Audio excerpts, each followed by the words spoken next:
Okay, so I'll try to make some general ones, but again, the thing is that's so interesting about it is ChatGPT. The website is openai.org, I think. It's OpenAI. OpenAI also has something called DALL-E, which is it will create original art based on prompts. There's another one called Midjourney, again, that will create art. So as I said, a lot of people are using it for really very, very surface level, very content-related things. So for example, one thing that I'm going to do with it is that we've filmed this whole day today. I'm going to transcribe the audio, the video of it, or the audio, which will have like 8 hours worth of transcription. I can drop the entire transcription into ChatGPT and say, write 50 blog posts. And it will do it in 7 seconds, essentially. And then I can say, make the SEO better on these blog posts, and it will do that. I can also say to it, we're going to make a course out of this workshop that we had today. Write a syllabus. Now that you've written the 9 headings of the syllabus, create a course outline for each one. Now that you've done that, write an Instagram headline for each one that I can use to promote it. Now that you've done that, write the Instagram post with the hashtags. It can do that. And all of this is free currently. They're going to start charging, I think, $42 a month. It is a steal. And the only thing that does is sometimes it gets overloaded and you can't use it. The $42 a month will make it so that's not the case. ChatGPT has, or OpenAI has a Zapier integration, so you can do this programmatically in an automated way. So you could say, for example, with Zapier, you could say anytime somebody writes a tweet with a hashtag automation or productivity, respond to that tweet with something funny. And it will do that. Original every single time.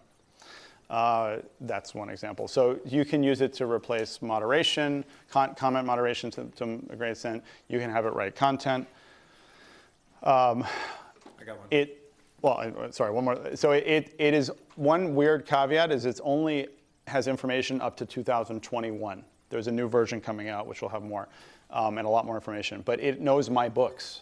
So I can say to it, write about so-and-so in the style of Ari Meisel. And it did it. Talk about the replaceable founder. Mm-hmm. I'm working with a client who's a venture capital firm, and they are using the program to write up their investment memorandums. So typically they have a smart kid, graduated Wharton a few years ago, Harvard, wherever, and that kid will research the investment memorandum for a week, present the investment memorandum to the committee. The senior partner then says, this is why I think we should invest $10 million in such and such a company. Everyone reads the memo, they evaluate the deal, and they decide yay or nay. This firm believes GPT can ultimately do that without needing any human. They have to train the chat GPT, though, to make sure that it knows how to address the various questions that this venture capital firm ultimately wants. And they're about 70% there. I think in the next 2 or 3 weeks, they're not going to need those young Wharton grads anymore to do this. So how specific does the prompt have to start out? And do they just keep layering the prompts deeper and deeper? So in an OM, do they go write an OM on buying iPad, and then they go, and then it starts and says, create a KPI, do they start?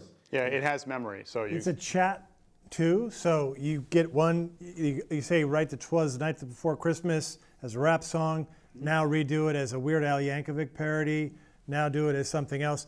You can continue. It's like the task for us is to learn how to actually create the right prompts and to then take that data and then refine it as you go. It's a great collaborative tool. The skill will be in the prompt engineering, though, and how you tee up the prompts. Absolutely. Just in the OM, I mean, it took me and my partner 3 weeks to write our offering memorandum on our deal, right? Because we're just doing so many other things and doing mindless research on demographics and stuff like that that we shouldn't have been doing. So so you could say write a commercial lease with X, these terms, and it'll write it, and then you can say make it more tenant friendly, and it will do that. Hey, I just wanted to point out before we go any further, Eric, the videographer, is going to circle through and randomly tap some folks to see if he could get some testimonials, do some interviews, if you don't mind. I mean, if you do, just say, not. Fuck off. Yeah, you could say that. He's a nice guy, though. Say it a little bit nicer of you. It'll pull you out really quickly, and you won't miss much, if you can. Yeah. So Mike.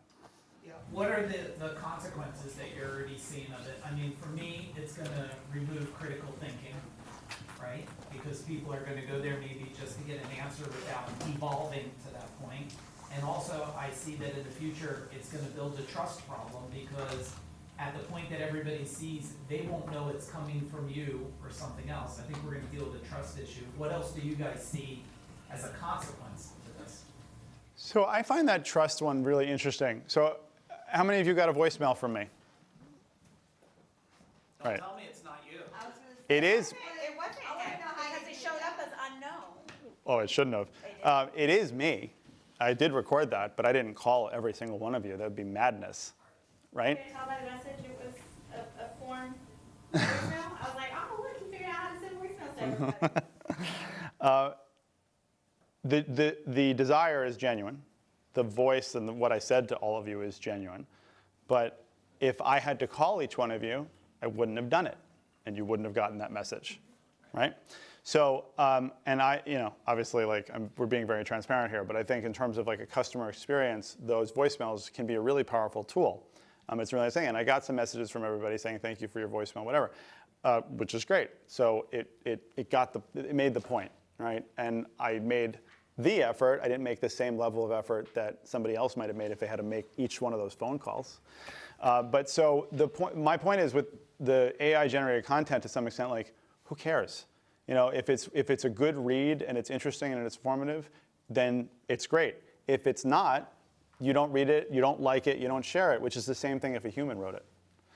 Now, if somebody says I wrote this and they didn't, that's very different, but we could also have that with plagiarism and with ghostwriters. How many people on the bestseller list didn't write their book, right? I have a ghostwriter. I didn't write my book. It's all my content, but I didn't write it. My books. We have plagiarism software. Teachers use it all the time. Right, but plagiarism, right, that could be AI or that could be you. You could plagiarize too. Right. So it still comes down to the human. And the thing is that there's people who are like terrified that this is going to kill all these jobs. It may kill quite a few jobs, but at the end of the day, what this means is that as the human in the equation, because it's not artificial intelligence, the limit is still on us to come up with really great ideas.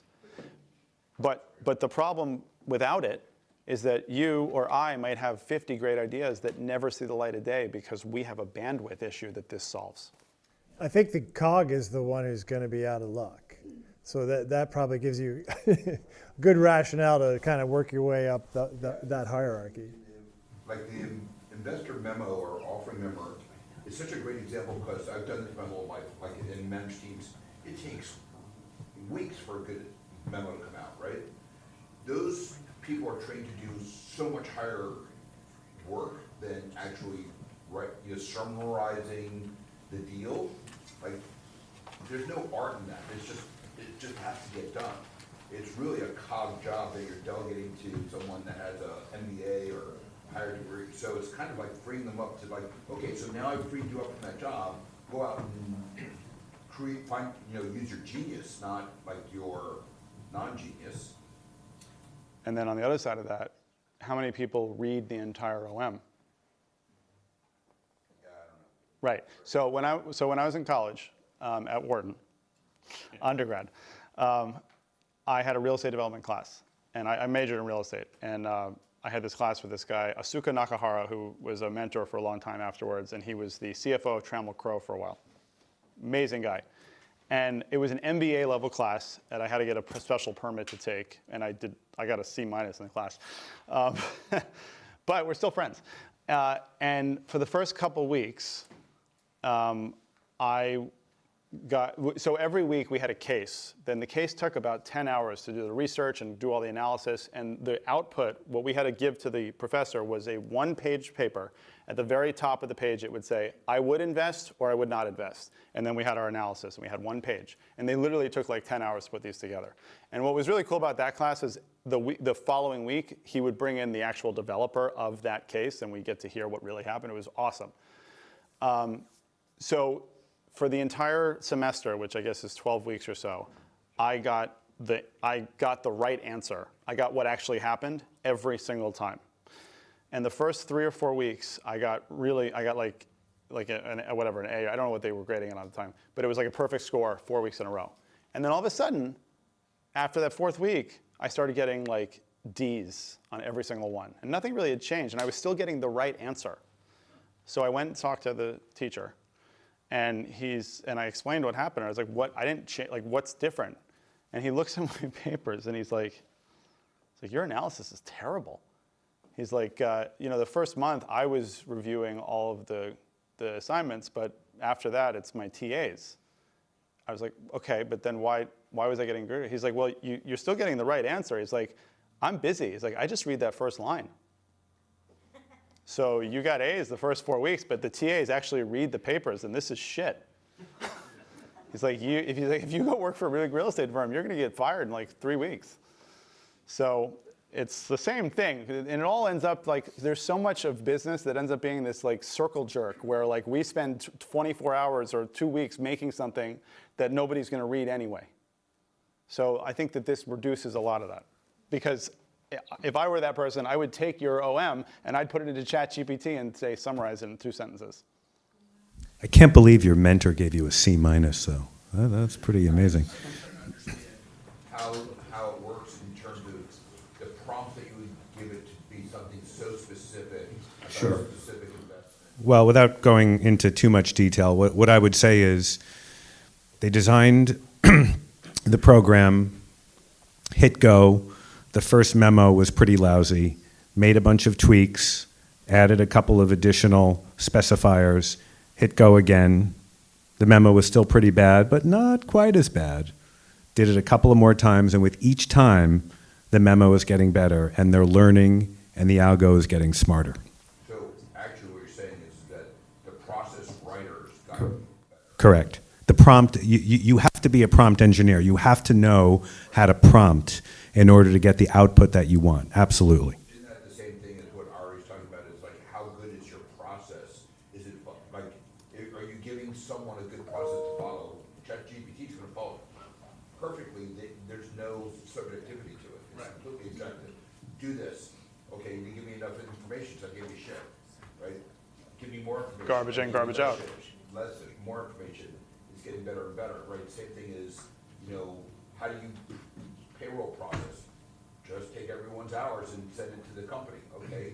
There's gonna be a ton of it, right? It's the same thing. It's like learning how to describe a process is going to, how good you are is how good the output is. How bad the output is in ChatGPT or the outcome of a process is really the value of the inputter.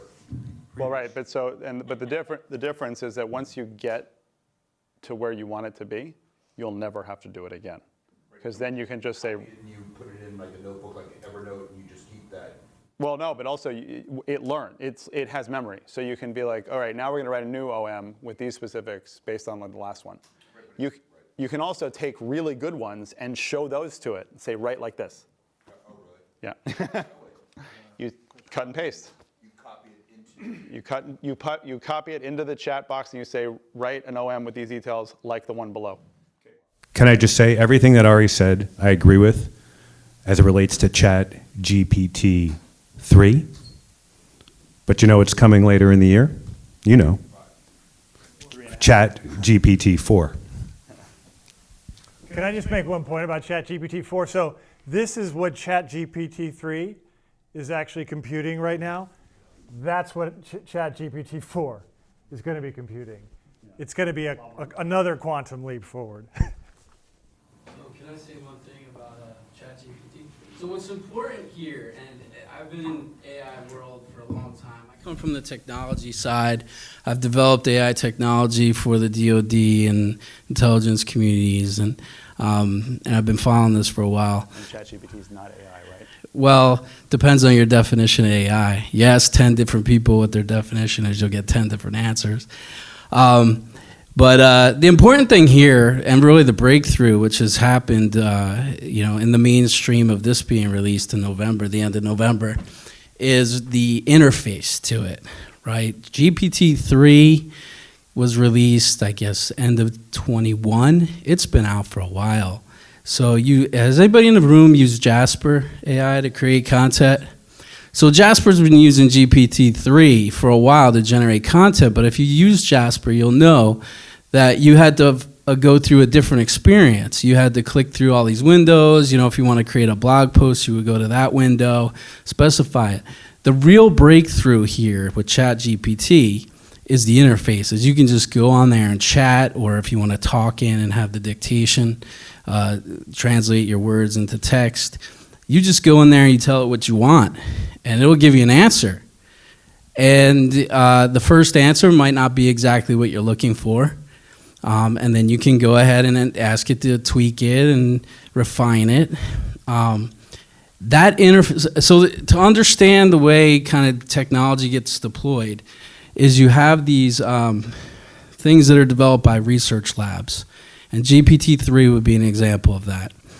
Once that's developed, now you have somebody that builds an interface to it or an API. So other people can go and build on top of this. What you're seeing that happened over the past 4 weeks is this explosion of other tools built on top of this technology that can access the API to do other things. I was telling Greg at the break, one example is Beautiful.ai. If you heard of that company, you can use this to create slide decks in a matter of seconds. And what it does is it interfaces to GPT-3. ChatGPT is not exactly released in an API format yet. But it will generate the text, all the things that you need to type in the slides. And it also uses this other technology that was mentioned before, DALL-E 2, to generate the images. And this is all original content, original images. It all makes sense. But the last thing I'll say on all this is, well, first, I think everybody in the room, every single person in the room, should go Google Chat GPT. It's up to you whether you want to sign up for the account or not. It's free. Just try it out, because this is going to be the way of the future. This natural language interface to all the tools. So what Greg and Ari and Chris are saying about this engineering of figuring out how to do that in an intelligent way is really the part that's critical to using these tools. What was the resource on the API over ChatGPT that created this slide? Jasper. Beautiful.api. They create presentations. .ai, sorry. They create presentations using that technology. So. Yeah, Nico. Like when I try to ChatGPT, 2 times out of 10, it will literally create a fake news. Why? Fake what? News. Fake news? Yeah, for example, I was with a friend who was a delivery flower company in New York. So we typed, tell me a bit more about this company. And he showed up with Louis Brunet is the founder, and these 2 persons are his co-founders. He has no idea who these 2 guys are. Because the information in ChatGPT currently is up until 2021. So how old is the company? No, like 10 years. Oh. But they have turnover? No, it was literally fake. He had no idea who these guys Yeah, so that's another thing. You have to, as a human, and this does not take the human out of the loop. Like as you use this, you will find this out. You still have to look at the outputs and take accountability if you're going to use this for whatever purpose. But I typed in a prompt once to give me like 10 websites that do X, Y, Z. I forget what it was. And it gave me 10 websites. So then I was asking about the websites, and then I said, are these websites real? And it said, no, these are not real websites. These are just something I created, And so, and there was another example of writing code. I asked it to write some code for a framework called PyTorch that just came out with its 2.0 version. And I wrote the code, and the code was actually right, but then it provides commentary on the code, and the commentary was actually wrong. It was like completely wrong. So you gotta watch, take with a grain of salt what it's telling you, because it's just generating an answer that it thinks might be helpful. Yeah, so it's not going to say like I don't know. So in your example, if you said tell me about this company, I could say I could say like tell me about the banana Pfluger company, and it will tell me about it. It'll make it up, because you're not saying like you'd have to get more specific or say like it's a real company. Tell me the facts about this company, for example. There is another one, like, I typed like, what are the best 5 French restaurants in Bogota? Only one really exists. The other one we were not able to trace them. Yeah, because And it was not like old restaurants. yeah, but again, it's a lot of information has occurred in the last year and a half or 2 years that it doesn't happen. Can I just add too? It's bad at math as well. But here's the thing: I want you to consider your first cell phone that you ever had versus the one now, and how much better the one is now. I think GPT is going to improve at a dramatically faster rate. And so right now, you have to pay a shit ton of attention to your prompts. You have to make sure that you get it right. When you get it right, it works amazingly well. It still works wrong in a lot of instances, but I think the pace of improvement is going to be mind-boggling, and that speaks to what Joe said. What was the art AI? Oh, Dolly, but I don't actually like Dolly very much. There's Mid-Journey, which is way better in my opinion. Mid-Journey, .ai. I would look at it right now as a time saver. That's how I would look at it. It's extremely powerful, and there's a lot that you could put under the umbrella of time saving, but that's how I would see it. I wouldn't see it as a replacement for you or a replacement for your accountant or whatever, but as a big time saver. Because as I was saying with Mike's question before, it removes that sort of bandwidth issue of putting things out and writing it. So you know how you were talking about your first cell phone? So this ChatGPT is going to be more improvements. There's probably going to be other companies opening. What company can we get into now, in your experience, that you know of? To invest? You're saying a stock to buy? Yeah. All right, so this is not investment advice. Do not take it as investment advice. Do not sue us if any of these investment recommendations go wrong. Promise me? Okay. That being said, I think NVIDIA is an incredibly powerful company. Google is undoubtedly, they have a huge research department, as does Meta. But I think if there was one company, it would be the chip maker. And to me, I think personally, again, not investment advice, NVIDIA. NVDIA. Yes, you may. For someone who's like, real quick question, how long have you guys? How many people have been here, like have been around Ari for at least a year? Okay, cool. 2 years? 3? 4? 5? Cool. There's a reason. Yeah, I know. Yeah. You got to put your hand down. So the reason why I ask that is like when I go into an organization, and predominantly in the sports world, if I go into like FC Barcelona, New York Giants, if I walk into an organization, the real power is not the one-day consulting. The real power is not the overseeing it over a course of like a couple weeks. The real power is not an off season. It's 1 season review, 2 season review, but it's actually the power is that 3rd season. And we look at businesses in the United States as such short-term projects, and this has been like such an entrepreneur spirit that we like fastly turn things around and look how much we could grow and look at that ramp. But you look at all of the analogies today, look at all of the stories that are predominantly driven from, Japan, oldest companies, things that you had mentioned, right? If you look at like going to the Gimbas where all the work is, right? Going to where the work is. On the football side, you have to go to where practice is. You have to see the athletes. But the real power is actually how the coaches, the general managers make decisions year over year. Scoreboard over scoreboard, how that affects things through the season and the big adjustments, but the daily, adjustments as well. In this situation, for someone who's been around Ari for a long time, too long, the power is actually, at this stage, is quantity, not quality. You will get quality with the quantity, like every little thing, building the process, like levels of delegation, And also for me, like it was like 6 levels of delegation. It was for 1 year that I worked with him, I had it on the back of my office door. And every time an employee came in, I asked them, I thought to myself, what level was this task or this question? That determined how much they annoyed me, how much I ended up paying them, how fast they grew, how long they stayed in the company. I was like, wow. But it took a year of those questions every single day, right? And how many questions as an owner do you get? So figuring out a way to like take these systems, disseminate them down, and then do them, you get better. With ChatGPT, I have 13 employees in the Philippines that are full-time. My copywriters freaked out because I kept sending them like, oh, this is going to eliminate all copywriters. And they like, of course, had a little freak out in the beginning. I was like, no, here's what I want you to do. I mean, we've produced like 3 months of content in like 2 hours because I had a whole team that just practice and practice and practice. It's the driver inside the car. Like you need a faster car, but you also need a driver. You guys are all looking at this and like, but I have the Ferrari, you know, or the Lamborghini. Yeah, but who's your driver? You're the driver. And the only way you're going to get better at it is if you fucking drive. You're not going to get better by like watching people drive. You could watch NASCAR and F1 all you want. You're not nearly as good as them. You're only going to get better as if you drive.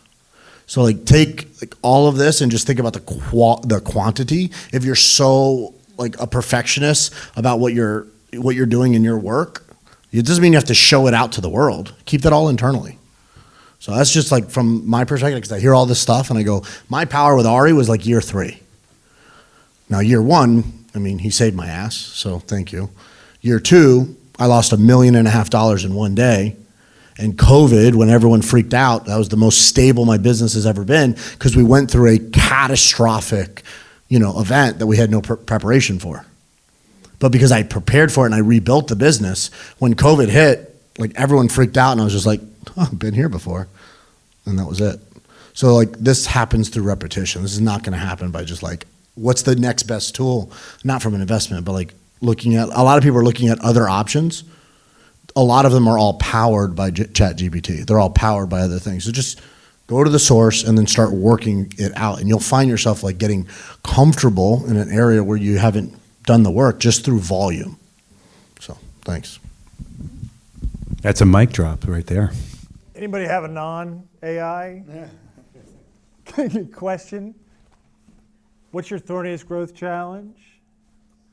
Did you have an AI comment? It was an AI comment. Okay. Is the prompt engineering unique to you? Are you a unique prompt engineer, or do you train a larger engineer? I mean, there are people who sell prompts that you can use, which is, I think, is honestly kind of ridiculous. But it's as much a training process for you as it is for the ChatGPT as you're going through it. And again, as Joe said, which is really important, is that it's a very human-like interaction. You're just basically having a conversation. They give you something like, yeah, I don't like it, do it this way. It's just like you would give feedback to a person. And it will incorporate that. So we can all be prompt engineers. But is that interaction unique and private? Oh, technically, no. It learns from everything that everybody does. So yeah, it's not private at all. So it doesn't know anything about you that you don't tell it in the prompt, in the chat session right now. So there's a chat session, so whatever you ask it or tell it about you, it will know. And then in the next question, whatever you tell it, it will know. It's also using your data to train itself. So as you reply and tweak it, then it's telling itself feedback. Is I gave you the wrong answer, right answer, how close was it? The data is not meant to be private. You can read the privacy terms and stuff, so don't put anything on there that you wouldn't want it to know. But it is the reason why they released it was it's kind of a test playground that's open to 1 million users, right? How would you like to have 1 million testers of your product, right? So it's helping them. One thing I would say is like all the concepts discussed today, though, nothing beats direct involvement with your own hands. And I would encourage you, even if you can, buy a list of prompts and the like, I would encourage you to do it yourself. But like two same prompts by two different people that already use ChatGPT, will get exactly the same answer? Pretty much. Depends on the prompt. So it's not like Google. No, it's not. No, there's no cookies or anything like It that. does have a button that says regenerate response, which I actually haven't tried, but I'm assuming it comes up with a different spin. So that'll work if you say like, give me 5 of this thing, and then you regenerate. It might give you 5 more. But like, I was with a friend, whatever, and we both put in something, and it gave us pretty much the same thing. I did use it. I said, give me 5 quotes about marketing with values, and it gave me 5, and I said, regenerate, and it gave me 5 more. You could also just say, give me 5 more.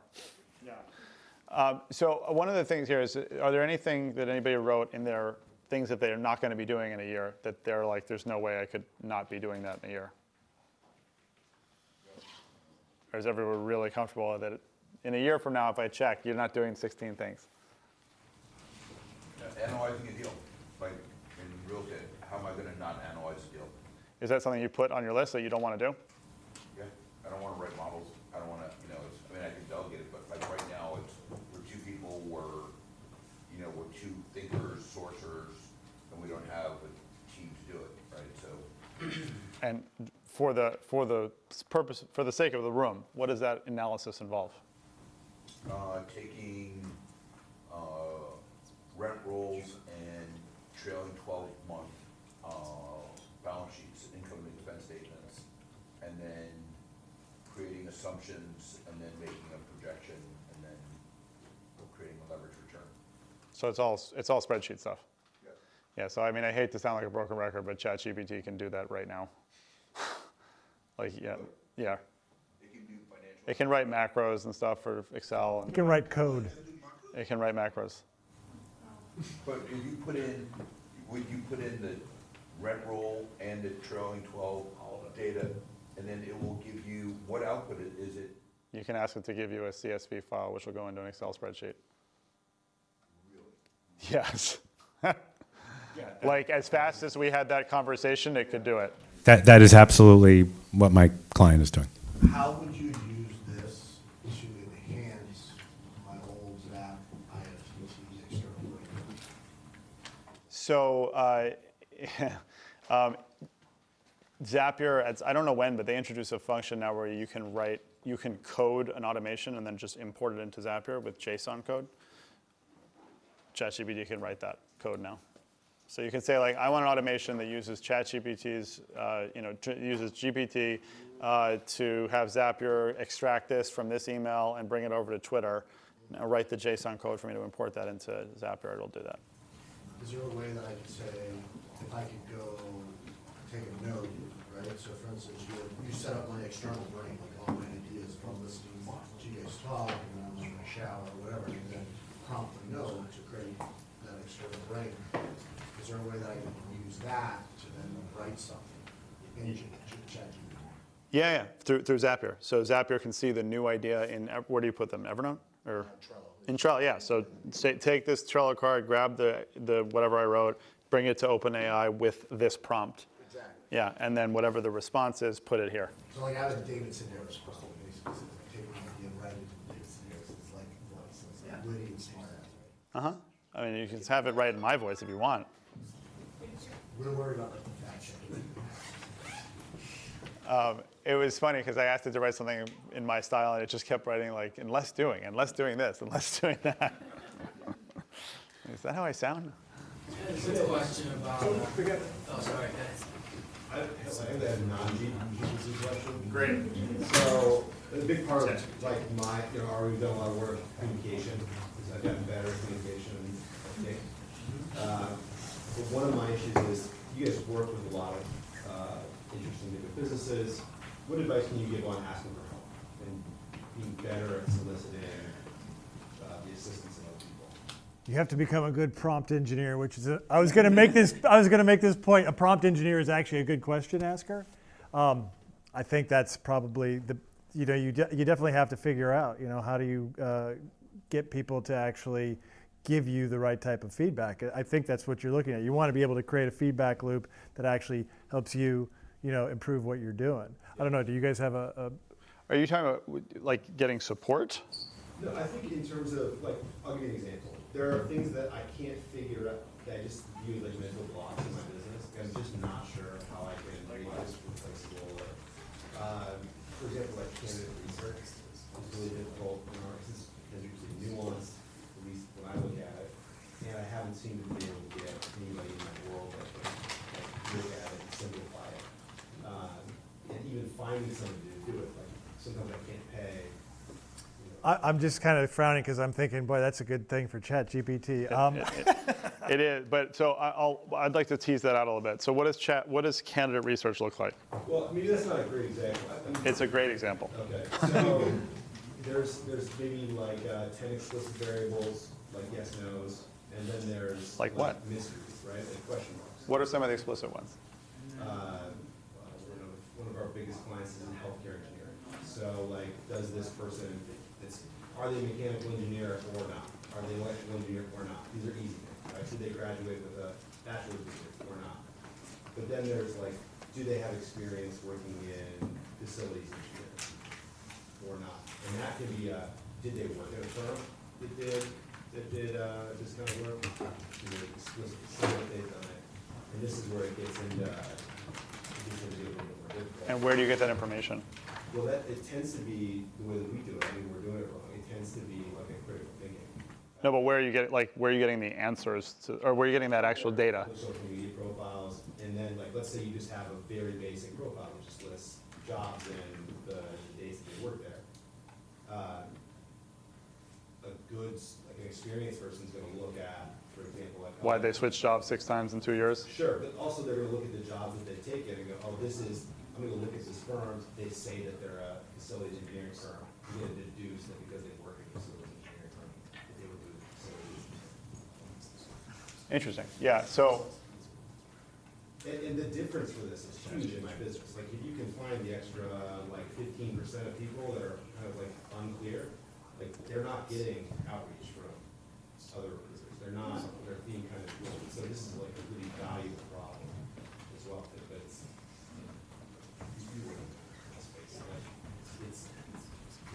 Yeah. No. So yeah, sourcing. Yeah, I was just going to say that. So.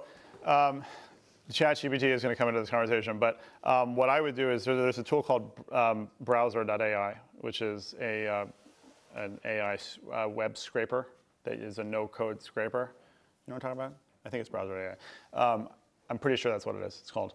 And so you can basically show it a web page and say, like, this is the information that I want to grab. And you can do it on any, it's one, I'm almost positive it's browser.ai. It might be called something else, but it's like the easiest one I've ever seen, where you can just highlight data and be like, this is the thing I want, and then it will find that in general.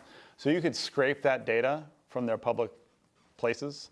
In addition, there's a tool I have to look up. I used to use it for my hiring process, but it's a tool that will take someone's email address and find like 82 pieces of publicly available information, including all social media profiles. Oh, I used to know what that was called. Yeah, it's not Bright Verify, it's something else.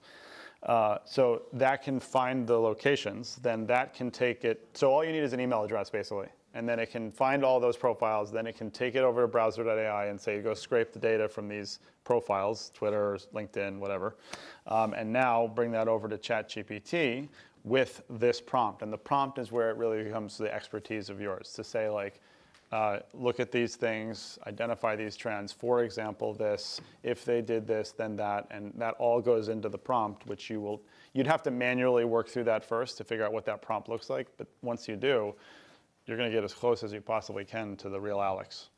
Can I add a little bit to that? Yeah.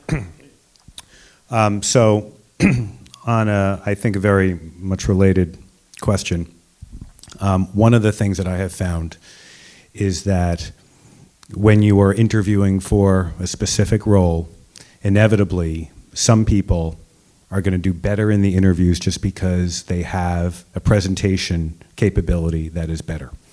And every once in a while, a candidate comes along who just knows how to seduce every one of the people who they're interviewing with, right? The thing is, how you perform in an interview is not necessarily correlated to how much of a good fit you are for the job. So I tell every one of my clients, for every role you are hiring for, create a candidate scorecard.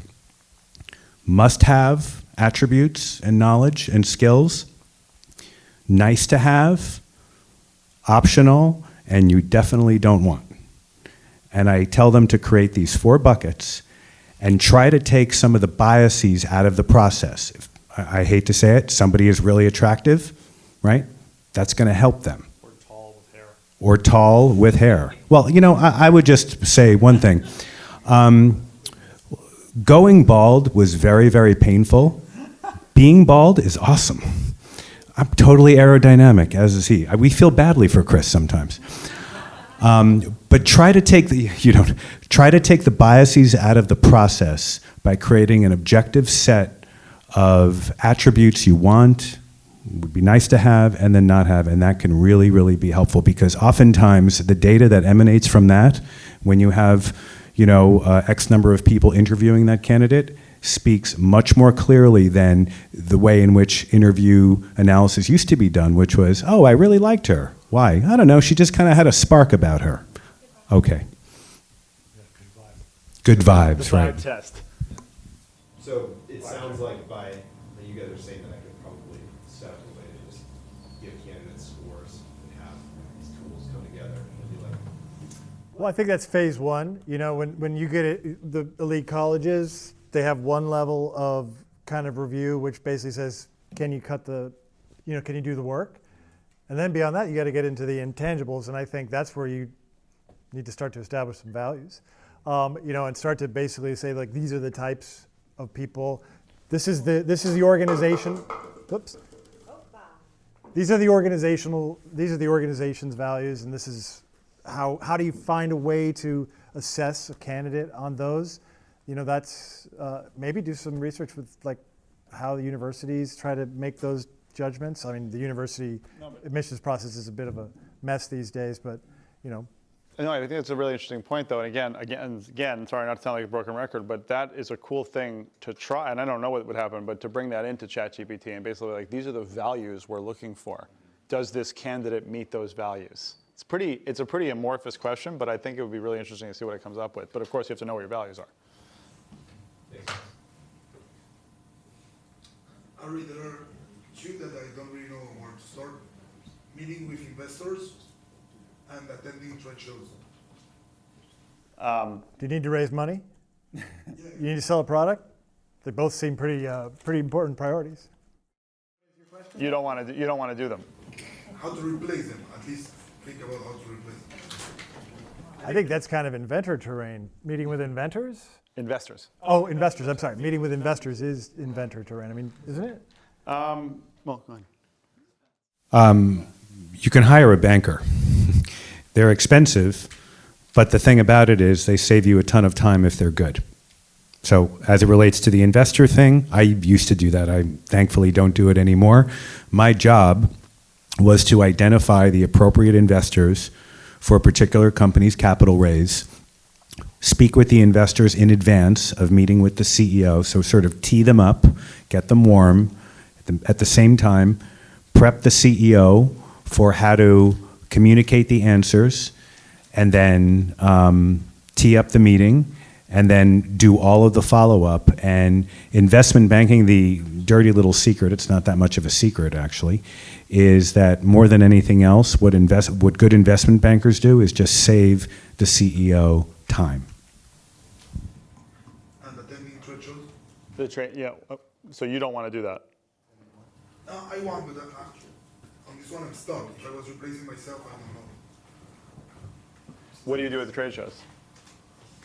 Mostly meeting in 2 days, doing like 1 month of meeting because everyone is there.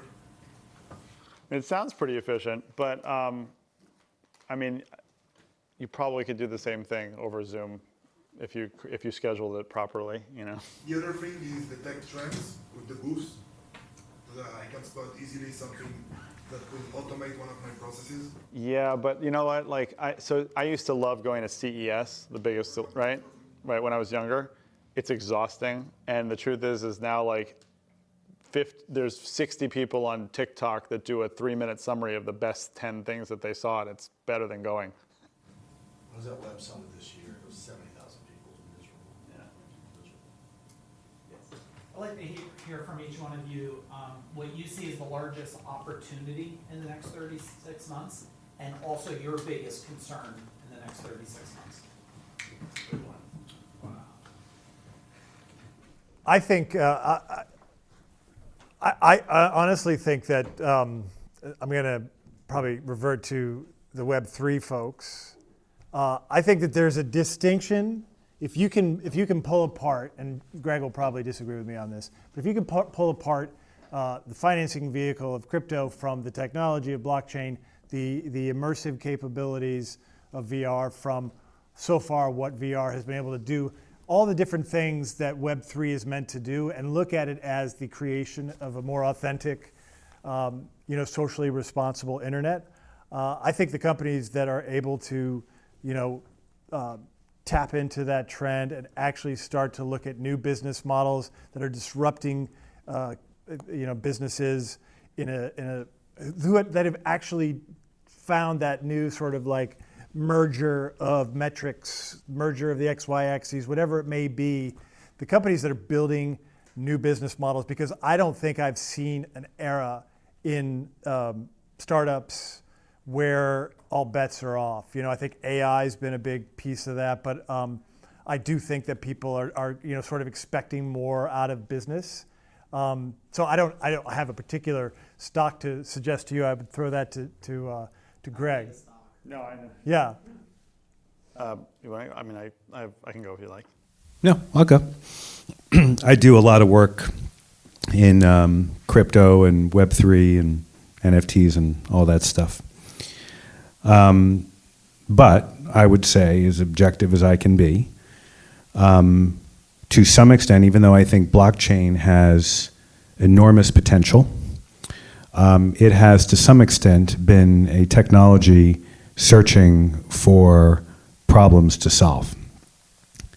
I think, however, that because now we're seeing an explosion of AI applications that will just continue, as far as I can tell, we are going to have a massive problem in this country. We already do, but I think it's going to get even more acute with deep fakes and authenticity. And the thing about blockchains is that you can validate authenticity across a shared ledger in a way that has never been possible before with previous technology. So I think maybe, just maybe, blockchain has found its next big application. Do you have a concern? The deep fakes. I think that is, I think not knowing what is authentic, not knowing if you see a video on Twitter, did so-and-so really say that or not? If you see a document, is that document authentic or not? How do you know it looks real? Well, there's going to be a way to validate authenticity on blockchains. And as that process gets easier, I think you have a potential solution. I also think cybersecurity and all of the issues relating to major systems being attacked is sort of like my runner-up big problem. But I think not knowing what is real and what is fake is going to be a pervasive issue across our society. And hopefully blockchain tech is up to the challenge. So I think there's a really big opportunity. Well, this is sort of twofold. I think there's a really big opportunity in customer experience. That's the first one. And it relates to content to some extent. So to me, content creation is like one of the most important things that any business can, one of the most important things any business can do, because I think it ultimately differentiates us from what other people, it's not so much about like becoming an influencer or having a huge following, but I do think it is one of the easiest low-hanging fruits in terms of differentiating us from the thousands of other people that do what we do. There are thousands of people in personal growth. There are thousands of people in business coaching, probably in the next 3 zip codes. So the thing that ultimately makes us unique is that content and, I think, customer experience. And I have to say, and granted, I have like a lens of this where I can't help but see the problems with customer experiences. But I just feel like customer service and experience is so shitty these days. Everywhere we go, everywhere. And there are I love Costco. I'm a very big Costco fan. And even at Costco, things I feel like have just gotten not as like they used to be. It's very rare that I'll walk away from a scenario with a company and be like, that was awesome. It happens. Why? Why is it happening, or why? Yeah, why degraded so much in the last 5 years? Probably because people aren't making a living wage, and the companies that know that they're expendable, and the people that work for those companies also know they're expendable, and they just are trying to make money, and they don't really have the time to think about the customer experience. I was just going to add to the content piece. If you got a better version of Twitter, I think that would probably be a big opportunity for you right now. True Social. I think content moderation, content authentication, content curation, it's a huge issue because like the digital era basically wiped out a generation of publishers and editors, right? And now everybody's looking at Twitter and saying, well, that's the town square. It's not really the town square. It's not even that different from Fox or New York Times, which is owned by a billionaire publisher. It is effectively a publishing medium. And I think that has been a problem for the last 10 or 15 years. And it's created, you could argue that it's sort of the lack of moderation has sort of, as Facebook was not really determining whether or not the information was true. Content moderation, authentication, if somebody can solve that, and God help us, because I think that's sort of a critical next phase. Is this from AI? Is this plagiarized? Is this real? I don't know where that particular solution is going to come from, but I think it's sort of systemic, At this point, if we can't agree on what's true or not, then we're kind of a little bit lost. So I think and I do think that in this Web3 era, that's going to get solved. I don't know who's going to do it, and it's probably not Twitter. But I do believe that that's probably a really key thing that has been brewing for at this point 15 years or so. I'll just add too, as it relates to why customer service, as Ari said, just seems to get shittier and shittier each year. What do the airlines, the big banks, the phone companies, and the big retailers all have in common? They're all publicly traded companies, or most of them are anyway. And when you're a publicly traded company, you have to feed the beast of investor expectations. You have to always be growing. You have to always be trying to widen out your margins. And at some point, particularly now that interest rates are much higher, and it's harder to create those fat margins that investors have come to appreciate, you got to try to make it up somewhere. And I think, unfortunately, at least for the big companies out there, customer service is often the place where they begin to cheapen up their investment. Yeah, and I also, in my opinion, it's really easy to provide even a slightly better customer experience to people. And we can get like returns and things like that. Actually, I think I talked about this the other day. I rarely have to do refunds for my courses, but it's happened a few times. And I just did one like a week ago for somebody. My policy always with refunds is like when somebody asks for a refund, I give it immediately, and then I ask for feedback. It's not like, no, wait, tell me what was wrong. Let's talk about this, and then I'll refund you. No, if they want to sign back up, they can, which has happened. But there's very easy ways. And like an example too, which is in a place you don't really see a lot of customer service, is as an EMT here in Princeton. There's 30,000 people, which is a relatively small community. We have a lot of what are called RMAs, which is refused medical care. So you show up and they just need to be picked up off the floor or whatever. They don't want to actually go to the hospital, and that's fine. We do that all the time. I started going to visit the people that we did RMAs with the next day, which they've never seen that happen before. And I had an old guy, he was like 86, who fell and needed help, and he didn't go to the hospital. And this is like 6 months ago. I went the very next day. He lived alone. I went the very next day. I had dropped my kids off at school. I stopped by his house. I was like, hey, I was here last night. I just want to make sure you're okay. And he's like, oh, yeah, thank you so much. It was like 1 minute.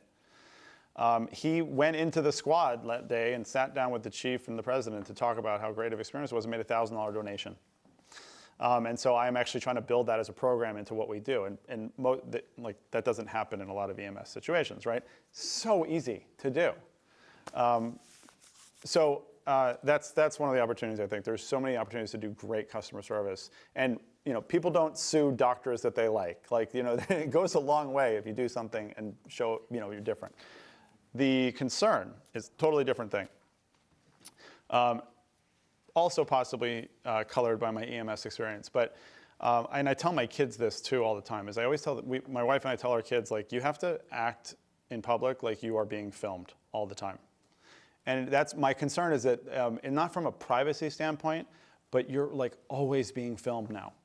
When we had a call in Trenton, a guy got in a car accident, and I had to pull him out of the car, and I'm working on this guy on the street, and I look up, and there are 4 people with phones like this, and it's like, it didn't make me nervous really, because I'm like, I wasn't doing anything wrong, but just like with deep fakes, that information can get, people think like video is very authentic, but like it's so easy to edit and change and show videos from different angles, stuff like that. So one of my concerns is the ubiquity of video cameras. I know that sounds like a weird one, but it needs to, we're not gonna be able to do anything about the presence of them and the availability and how many there are, but we can do something about our behavior. And it's really hard to remember that all the time. I'm like, always have to remember, like, act like you're on camera. I would just, one last thought on this. So I talk a lot about zeitgeist, like what is the zeitgeist? The last zeitgeist was connectivity. What's the next zeitgeist? If you can figure that out, that's where you're going to find the next opportunity. And I'm still sort of piecing it together. Is it AI? Is it content moderation? What's the dominant theme for the next decade? I don't know. I think maybe what we want AI versus what we need AI is going to have a face-off at some point. Who knows? If anybody has any thoughts on what the next zeitgeist is going to look like, I'm all ears.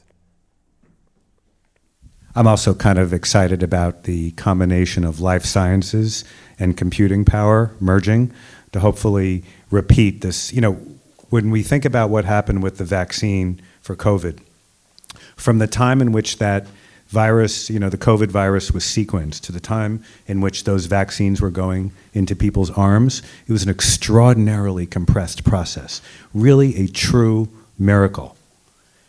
And I am hopeful that as computing power gets stronger and stronger, and the computer folks and the life sciences folks start working more closely together, we can repeat that again and again and again, and we can come up with vaccines and cures to diseases much more quickly. I would really hope that that is the case. So guys, we have to be out of here in 15 minutes, but we're going to go to have drinks, and and to clarify, we're not buying you guys drinks. I don't drink, but we will be there, and we would love to have you guys come and continue the conversation. So it's not the Nassau Inn, it's the Yankee. The Yankee Doodle Tap Room at the Nassau Inn. Yes, which is literally 2 blocks away. Okay, so sometime between 5:30 and 5:35, we will be there, and we look forward to seeing you.